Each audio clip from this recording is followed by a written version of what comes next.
Imagine finding out that life isn't this, like, grueling battle you have to fight every single day, but a carefully structured game. And the only reason you're losing is that no one ever handed you the rule book. I mean, that changes everything, right? Totally. So welcome to the Book Nook. We are so glad you're here with us. Today, we're doing a deep dive into a text that is, well, it's nearly a century old. Yeah, 1925, I think. Exactly, 1925. But it reads like it was written yesterday for an audience that is just utterly burned out on hustle culture. Oh, absolutely. We're looking at Florence Scovel Shinn's classic, The Game of Life and How to Play It. It completely shifts the paradigm, doesn't it? Suddenly, you aren't this victim of circumstance. Right, you're a player. Yeah, a player who just needs to learn the mechanics of the board. Oh. And Shinn, she was a fascinating figure for her time. She really was. She was an artist, an illustrator, and a pretty prominent teacher in the New Thought movement in 1920s New York City. Which was a wild time for that kind of thinking. For sure. And the overarching premise we're exploring today is her radical assertion that life operates strictly on spiritual law. Not luck. Right. Not luck, not coincidence, not economic fluctuations, but absolute law. And the mission for our deep dive today is to really unpack those specific laws.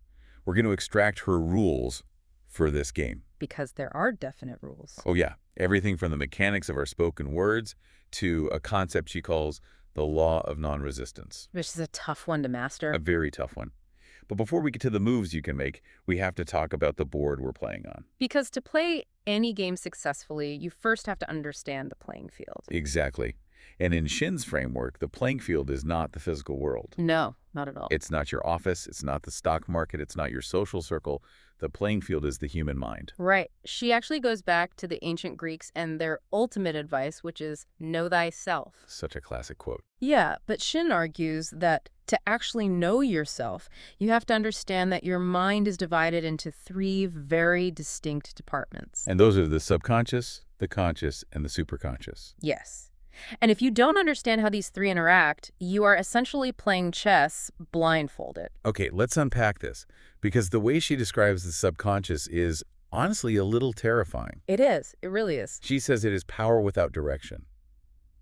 Like, she compares it to steam or electricity. What's fascinating here is how she strips away any sense of morality or judgment from the subconscious. It doesn't judge at all. Absolutely zero power of induction. It cannot reason. Whatever a person feels deeply or images clearly is impressed upon the subconscious mind. And then it just does it.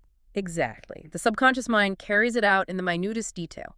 It doesn't care if the image is good for you or, highly destructive. It simply executes the program. It just runs the code. So it's essentially a 3D printer. Oh, that's a great way to put it. Right. Because it has no ability to say, like, hey, this is a terrible design for a house. The roof is going to cave in. It just flawlessly prints whatever blueprint it is fed. Even if that blueprint is a terrible design for your life. Right. And the department feeding it those blueprints is the conscious mind, right? Precisely. Shinn calls a conscious mind the mortal or carnal mind. Which sounds very dramatic. Very 1920s metaphysical language, but it just means it's the human mind that looks at reality as it appears to be. So just taking things at face value. Yeah. The conscious mind looks around and sees death, disaster, sickness, poverty, limitation. But basically all the bad news. Exactly. It absorbs all that negative data from the physical world, and then it impresses those negative images directly onto the subconscious. So the 3D printer gets a file labeled disaster. Yes, and the subconscious, being the faithful servant or the 3D printer, then dutifully recreates more of those exact limitations in your physical reality. Wow. So it's a continuous closed-loop feedback system. Exactly. You see poverty, you impress poverty on the subconscious generates behaviors and circumstances that result in more poverty. Which brings up the third department, the superconscious, because we obviously need a way out of that loop. We desperately need a way out. Right. And Shinn describes the superconscious as the God mind within each person. It's the realm of perfect ideas. Yeah, she says it holds what she calls the divine design. Quoting Plato, actually, she notes that there is a perfect pattern for each person. Meaning, there's a place you are to fill that no one else can fill. Exactly. The superconscious holds this perfect picture, and occasionally it flashes across our conscious mind as an ideal that seems, quote, too good to be true. Like a daydream you brush off. Right.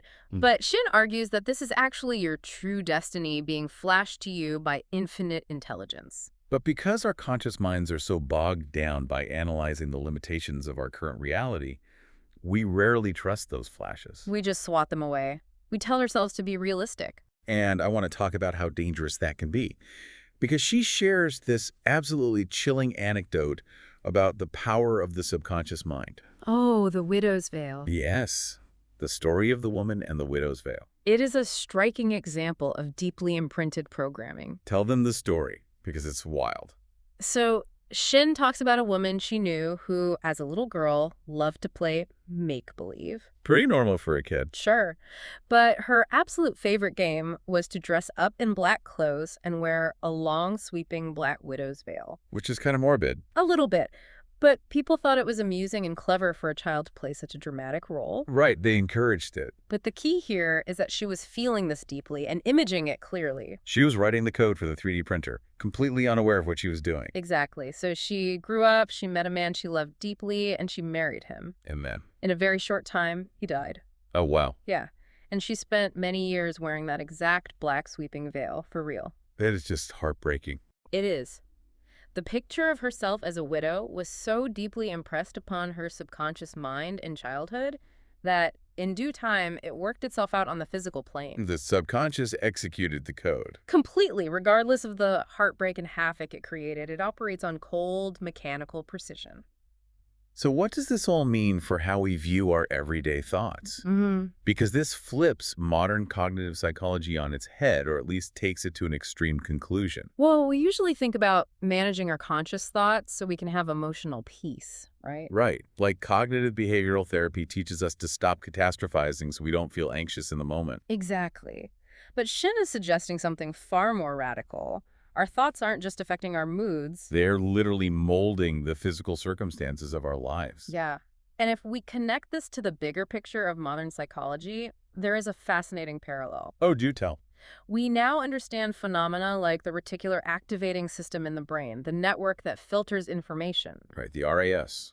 If you deeply believe you are a victim, your brain physically filters out opportunities and only highlights evidence that confirms your victimhood. Because it's trying to prove you right. Exactly.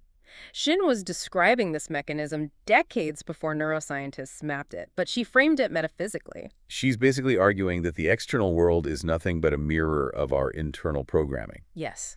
Okay, so if the mind is the game board and the subconscious is the engine driving the pieces, the immediate question is, how do we actually make our moves? How do you play? Right? How do we stop inputting disaster codes and start inputting the right code? Well, Shinn's answer to that revolves around two things. Imagination in words, right? Yes. Our imagination, which she brilliantly calls the scissors of the mind, cutting out the pictures we see, and the unbelievable power of our spoken words. She says, by your words ye are justified, and by your words ye are condemned. Shinn treats words not as mere communication tools, but as a tremendous vibratory force. Wait, vibratory force? Are we talking literally, like sound waves altering matter, or is this a metaphor for how our mindset influences our actions? Well, think about the 1920s. With the advent of radio, the concept of invisible vibrations carrying immense power was heavily influencing philosophy. Oh, that makes sense, like broadcasting a signal. Exactly. Shinn viewed thoughts and words as literal frequencies. Whatever you voice, you broadcast, and you begin to attract a matching frequency. She writes that a person who knows the power of the word becomes very careful of their conversation. They watch the reaction of their words and realize they do not return void. Here's where it gets really interesting, but also, I have to admit, a little intimidating. It can be scary to realize how much power you have. Right, because if our words are literally making laws for us, what about innocent sarcasm? We live in an era defined by self-deprecating humor. Millennials and Gen Z practically communicate entirely through jokes about being tired, broke, or a disaster. It's basically a cultural love language at this point. It is. So, can we accidentally joke ourselves into a ruined life? According to Shinn, absolutely yes. Oh, no. The subconscious has no sense of humor. It takes you at your literal word. So it doesn't understand context or irony. Not at all. If you constantly say, I'm a disaster, your subconscious doesn't think, oh, they're just being witty at a dinner party. It thinks, understood. Yeah. Activating disaster protocols. Exactly. People often joke themselves into incredibly unhappy experiences. We have to talk about the examples she gives because they are a huge wake-up call. She contrasts two women who used what she calls idle words. Let's start with the trunk woman, Right. So one was a woman who had a beautiful home, was surrounded by lovely things, had plenty of money, but she got tired of the management of it all. which, maintaining a big house is stressful. The upkeep was exhausting, so she repeatedly joked, "I'm sick and tired of things. I wish I lived in a trunk." A trunk. And Shinn notes that years later, the woman was literally living out of a trunk, She had spoken herself into that exact limitation. just by tossing out a phrase when she was stressed. And the other example is even darker. The poorhouse example. Yeah, a woman with a great deal of money who constantly joked about getting ready for the poorhouse. Just a flippant, sarcastic remark she thought was funny. But within a few years, she was almost destitute. She had impressed her subconscious mind with a picture of lack. And the subconscious, lacking a sense of humor, simply executed the command. It steered her decisions, her investments, and her behavior right into poverty. Which raises an important question about the psychology of superstitions. Yes, which Shinn also addresses, because superstitions are essentially physical manifestations of the word. Right, like the lucky monkeys. The lucky monkey. She talks about two men in a class of hers who had been experiencing great success in business, but then everything suddenly went to smash. Just tanked overnight. Shinn analyzed the situation and discovered that they had each bought a lucky monkey talisman. Wait, lucky monkeys, like a little brass statue. Yeah, just little trinkets. I mean, people today do this with crystals, or lucky talks before a sports game, or even certain morning routines they become obsessed with. Exactly. It's the same mechanism. And she told them, "You have been trusting in the lucky monkeys instead of God." Or, in modern terms, instead of trusting the universal laws of success. Right, so they threw the monkeys down a coal hole and their business went back to normal. Now, the fascinating part here is Shinn's analysis of why the horseshoe, or the crystal, or the lucky monkey works or doesn't work. Because earlier in the book, she tells a story about a woman who finds a horseshoe, and it does bring her a wonderful demonstration of success. She is elated by the horseshoe. So what's the difference? Why did it work for the woman, but the monkeys ruined the businessmen? Because the object itself contains zero inherent power. Okay. But if a person believes it brings good luck, it creates a feeling of profound expectancy in the subconscious mind. The fear drops away. The subconscious then operates freely and it attracts that lucky situation. However, Shinn argues that once a person advances spiritually and recognizes a higher law, that there is only one power, they can't rely on objects anymore. The men's business failed because they transferred their faith from the one power, from their own internal alignment, to a piece of brass. They gave their power away. The woman with the horseshoe, however, recognized that the horseshoe was simply a symbol sent by the universe to give her courage. It's all about where you place your expectancy and your authority. Precisely. Which makes me want to ask you, the listener, right now, think about your daily conversations. Oh, this is a great exercise. What jokes are you currently making about your own bank account? Or your love life? Or your health? Are you casually telling people you're always late? Or that you have the worst luck with men, or that you're one unexpected bill away from living in a van? Because Shinn would say your subconscious is taking copious notes. And preparing to deliver exactly what you just ordered. It is a sobering thought to realize you might be the architect of your own roadblocks. It really is.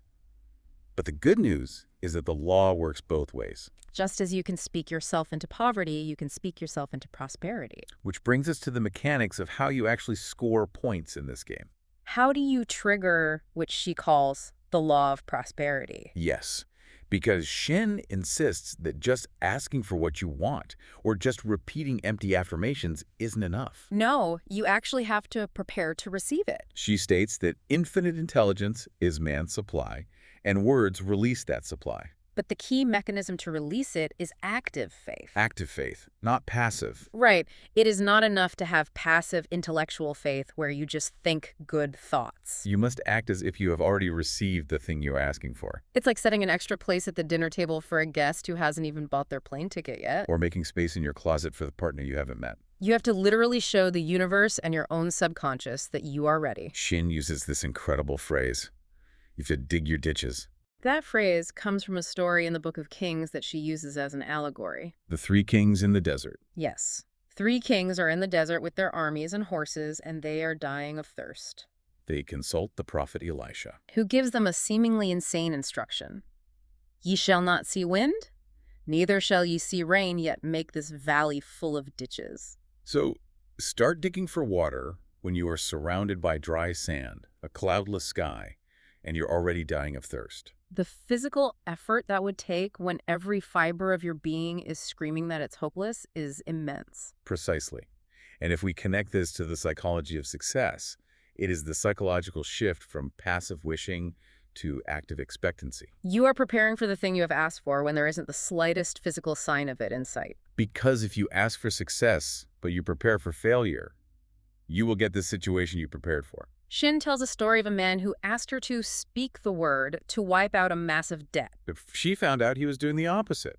Yeah, he was spending all his time planning what he would say to the creditor when he couldn't pay the bill.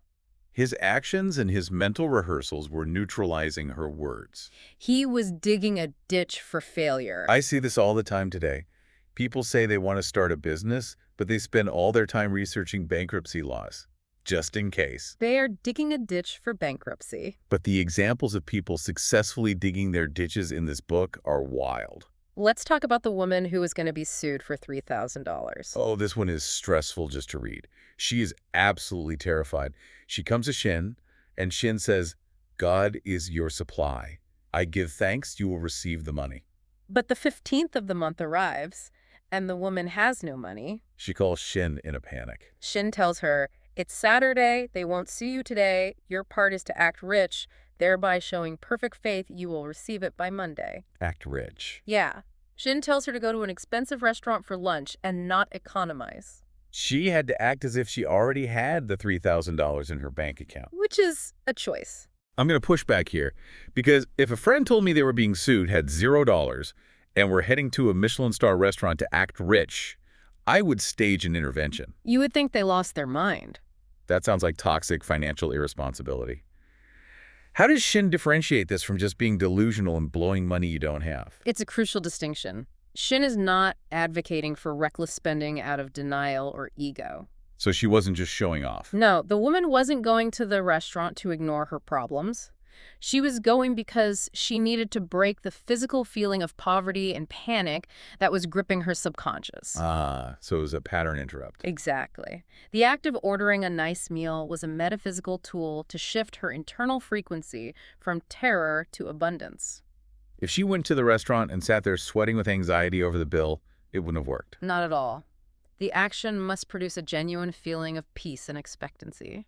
So it's about the internal state the action produces. And for her, it worked. The next morning, her cousin, whom she hadn't seen in ages, shows up at her door. They chat, and right as he's leaving, he casually asks about her finances. He ends up volunteering to give her exactly $3,000. But there's a catch. He says he can't give it to her until the 1st of the month, and she needs it tomorrow, on Monday. And here is where Shinn's absolute refusal to look at limitation comes in. The woman calls Shinn distraught again. But Shinn says spirit is never too late. She refuses to accept the delay. She keeps holding the vision. And the next morning, the cousin calls back, tells the woman to come to his office, and gives her the money immediately. She had it in her bank account that afternoon. By acting rich at that lunch, she demonstrated the active faith necessary to release the supply. I think my favorite example of this is the woman trying to find an apartment in New York City. Oh, yes. Because even in 1925, there was a massive housing shortage. Some things never change. Right. Everyone told her it was impossible. But she declared, "I'm a Superman and I'll get an apartment." She spoke the word. But then she was severely tempted by doubt. She had planned to buy new blankets for her new home. But her conscious reasoning mind chimed in and said, "Don't buy the blankets, you probably won't get an apartment, and then you'll have no use for them." It's that voice of extreme pragmatism that always tries to protect us from disappointment. But she caught herself. She said, "I'll dig my ditches by buying the blankets." She marched out and acted as though the apartment was already hers. Yes, and miraculously, she was given a beautiful apartment over 200 other applicants. The blankets were her active faith. If we look at this through the lens of modern neuroscience and the reticular activating system we mentioned earlier, buying the blankets shifted her brain state. Once she committed financially and emotionally to the reality of getting an apartment, her brain began scanning the environment. It looked for opportunities, conversations, and tiny openings she would have otherwise missed if she was operating out of defeat. Exactly. It's not just magic. It's radically changing your perception. I also love the story of the woman who had no money for Christmas presents. She is sitting around feeling pathetic, living in the past, remembering when she was wealthy. Shinn tells her to live in the now and get ready to give presents anyway. Dig her ditches. So what does she do? She buys tinsel, twine, and Christmas seals. Just the wrapping materials. It was an act of profound financial fearlessness. Her reasoning mind was screaming at her to hold on to every cent because she was poor. But buying the seals impressed her subconscious with the joy and expectancy of giving. It broke the spell of lack. And a few days before Christmas, she received a gift of several $100s. Giving her plenty of time to buy the presents to put inside the wrapping paper she had prepared. Okay, so we're watching our words, we are digging our ditches, we are buying the blankets. But what happens when you dig your ditch and instead of the rain you asked for, you get a flood of obstacles? Like everything goes completely wrong. That brings us to what I think is Shinn's ultimate and perhaps most difficult defensive maneuver: the law of non-resistance. This is undoubtedly the most challenging of Shinn's rules to accept. She quotes the biblical injunction, "Resist not evil." She argues that on Earth, nothing can resist an absolutely non-resistant person. The Chinese say water is the most powerful element because it's perfectly non-resistant. Right. It wears away rock and sweeps all before it. I struggle with this immensely because the idea of non-resistance sounds dangerously close to just being a doormat. Oh, completely. Let's say someone is actively stealing credit for your work at the office, or you are in a mildly abusive situation. Resist not evil sounds like terrible advice. It sounds like giving them permission to ruin your career or your life. How does Shinn justify this without turning people into perpetual victims? It's a vital pushback, and Shinn's own students said the exact same thing to her. I don't want to be a doormat. So what did she say? Shinn replies, when you use non-resistance with wisdom, no one will ever be able to walk over you. Okay, but what does that actually mean? What she means is that non-resistance is not physical passivity. It is not laying down and taking abuse. So it's not inaction. Right. It is the ultimate spiritual and psychological poise. It is the absolute removal of emotional friction. Okay, explain the emotional friction part. How does physics apply to psychology here? Well, think about the physics of friction. If you push aggressively against a solid wall, the wall pushes back with equal and opposite force. Sure. If you become like air or water, the force passes through you without doing damage. According to Shinn, evil is not a real power. No, it is a false law created by man's belief in two powers, good and evil, instead of just one power, which is infinite good. When you resist the situation, when you get fiercely angry, anxious, or terrified, you are validating that the evil has power over you. You're pushing against the wall, you're creating emotional friction. You tense up. Biologically, your amygdala hijacks your brain, pumping you full of adrenaline and cortisol. And shutting down your prefrontal cortex, which is your creative problem-solving center. Exactly. That tension actually blocks your good from coming to you. Shinn says, so long as man resists a situation, he will have it with him. If he runs away from it, it will run after him. Wow, if you run away from it, it runs after you. She tells a story to illustrate this about a woman who hated her domineering, controlling mother. The woman was so filled with resistance that she ran away and got married, only to realize her new husband was exactly as domineering as her mother. She had the exact same situation to face again because she hadn't resolved the internal resistance. Exactly. The external inharmonious situation is just a mirror of an inharmony within the person. When you have absolutely no emotional response to an inharmonious situation, when it doesn't trigger your fear or rage, it fades away forever from your pathway. It has nothing to lash on to. This is why Shinn advises us to agree with thine adversary quickly. It means agreeing that the adverse situation is actually a hidden good. Remaining completely undisturbed by it and letting it fall away of its own weight. She mentions a metaphysician who had a brilliant psychological recipe for this. Oh, the baptism guy. Yes. He used to baptize children in his former career, but he started baptizing events instead. And he gave every single event the exact same name. If he had a terrible failure or a huge setback, he would literally say, I baptize the success in the name of the Father and of the Son and of the Holy Ghost. It is the great law of transmutation. By not resisting the failure, by not getting angry or depressed, but instead blessing it and naming it success, he transmuted the negative energy into a positive outcome. He refused to let the event define itself as a failure. There's a great example of it with a woman who had a business contact she absolutely despised. This guy made her feel poor. He talked constantly about lack, limitation, and how bad the economy was. And she started catching his poverty thoughts. She blamed him for her own financial failures and was resisting him completely, dreading every interaction. But then she realized she was resisting the situation and giving him power over her mind. So she flipped the script. She blessed the man and baptized the situation success. She affirmed, "As there is only one power, this man is here for my good and my prosperity." She completely dropped her emotional friction. And incredibly, soon after, she met a woman through this very man who paid her several $1,000s for a service. And the man then moved to a distant city and harmoniously faded from her life. She writes, "Make the statement, every man is a golden link in the chain of my good." Even the people who annoy you, even the internet trolls. If you bless your enemy, you rob them of their ammunition. But it's so hard in the moment. Shinn actually tells a story on herself about failing at non-resistance with a simple telephone call. Yes, she calls it the total eclipse of the telephone. She was waiting for a very important call. She got so anxious and tense about it that she started resisting every other call that came in and refused to make any outgoing calls. Trying to force and manage the situation herself instead of trusting divine timing. She says she made the battle hers, not the universe's. And because of her immense tension and anxiety, she literally caused the phone to disconnect. The receiver had been bumped off, and the line went dead for an hour. Her resistance and frantic energy created the exact interference she was afraid of. When she realized what she'd done, she laughed, baptized the situation's success, and stopped resisting. And a friend miraculously came over and helped get the line reconnected just in time for the important call. "One's ships come in over a calm sea," she writes. Which is such a beautiful, evocative image.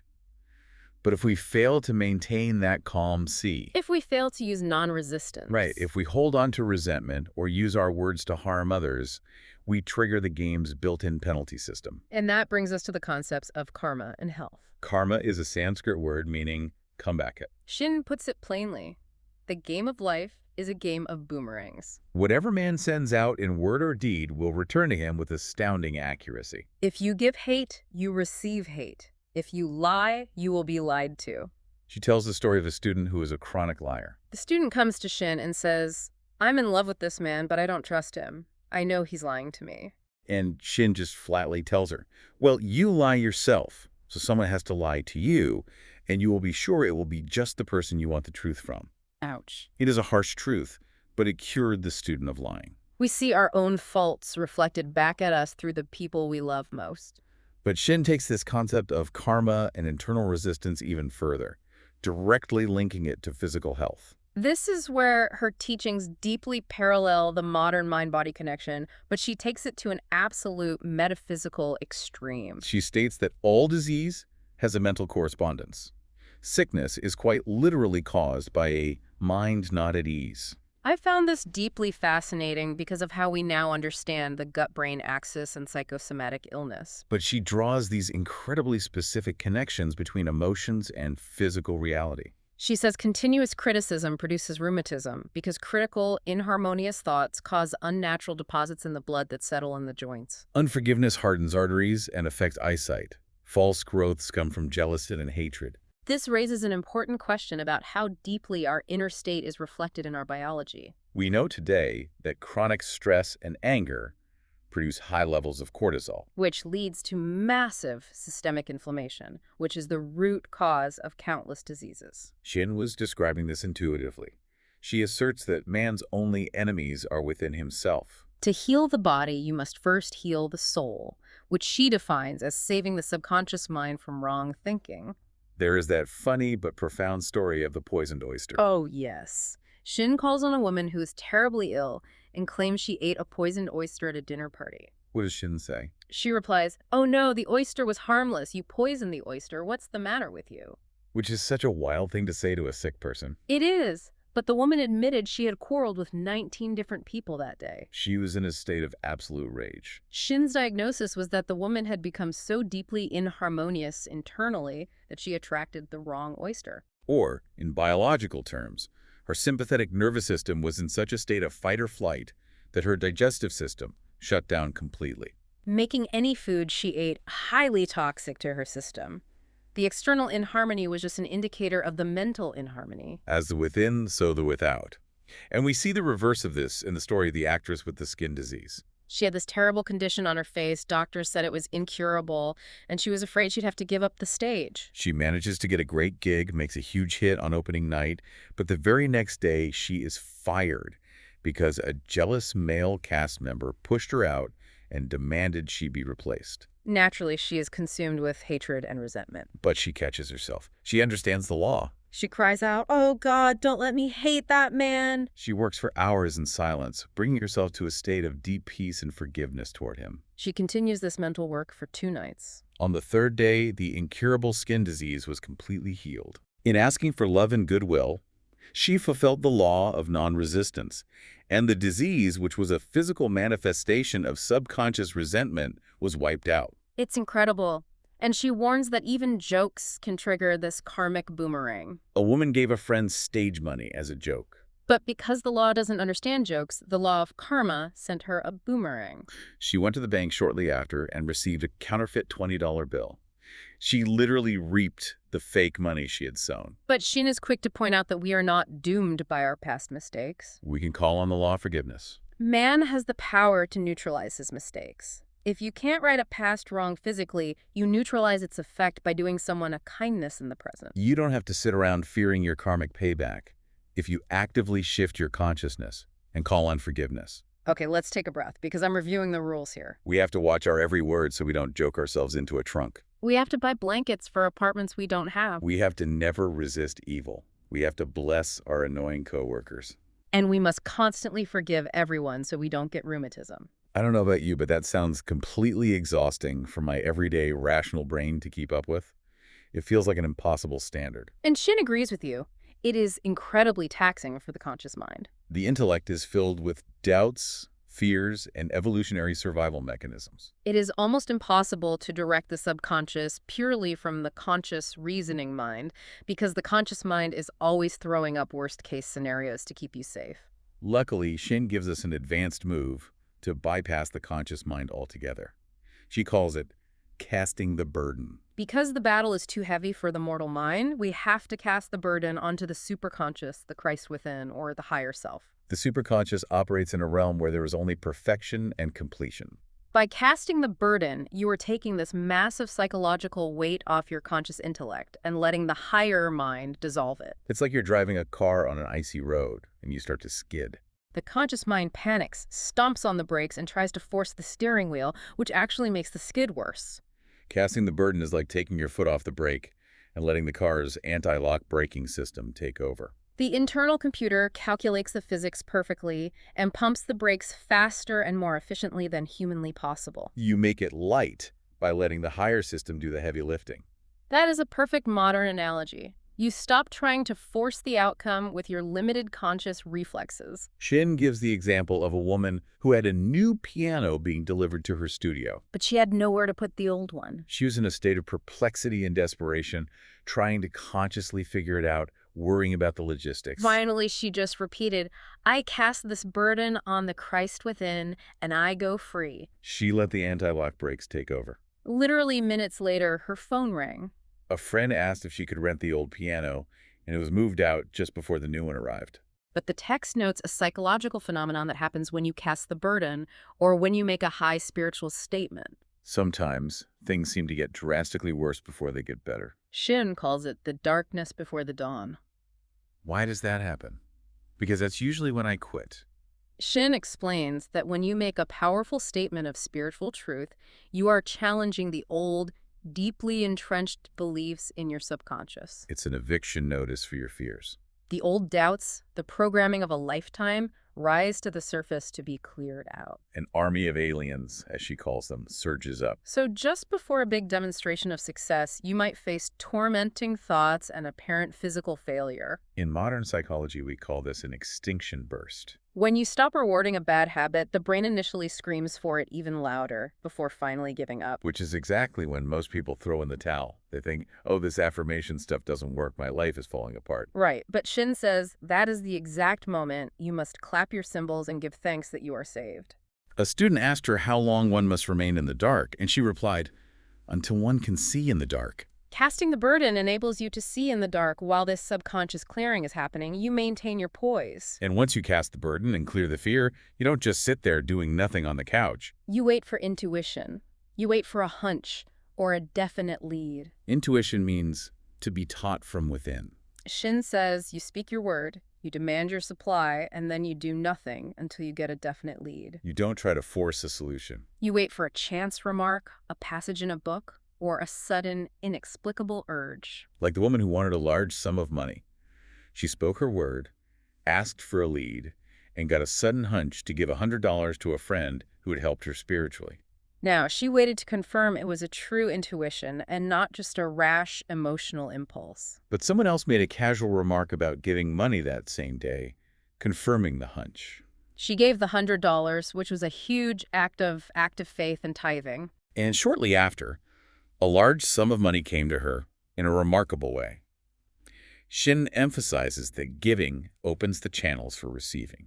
And you have to ask for a definite lead, especially when you are confused about a decision. Like the woman who was offered 3 different jobs, 2 in New York and 1 in Palm Beach. She didn't know which one was her right place, so she asked for a definite lead. And she woke up one morning literally smelling the balmy fragrance of Palm Beach in her room. That was her intuition pointing the way, and the job proved to be a massive success. Which brings us to the ultimate goal of all these moves. If we are watching our words, digging ditches, remaining non-resistant, clearing our karma, casting our burdens, and following our intuition. Where is this all leading? What is the final objective of the game of life? According to Shinn, it is the realization of the divine design. Yes.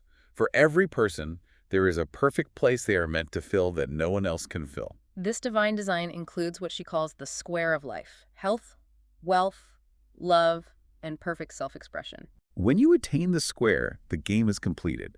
You are living in total alignment. Here's the trick, though. And I think this is where a vast majority of modern manifestation culture like The Secret or TikTok vision boards gets it fundamentally wrong compared to Shinn. We often demand exactly what we think we want. We make a vision board with a specific house in a specific neighborhood, a specific job title at a specific company, or even a specific person we want to date. We visualize it relentlessly. But Shinn actually warns against that. Why is it dangerous to force our personal will onto the universe? Because your conscious mind has severely limited vision. When you force a mental picture via your reasoning mind, it's called visioning. You are deciding what is best for you based on your current, limited data. But Shinn says you need to receive a divine picture from the superconscious through flashes of inspiration. Demanding a specific, forced outcome violates spiritual law. You might be forcing something into manifestation that doesn't actually belong to you, which will only bring failure, exhaustion, and profound dissatisfaction. She says anything forced into manifestation through personal will is ill-got and has ever bad success. Exactly. You must always ask for the divine selection, or its equivalent. You ask for the essence of what you want, not the specific vehicle. The story of the woman and the man she called AB is the absolute perfect example of this. It's like a 1920s romantic comedy.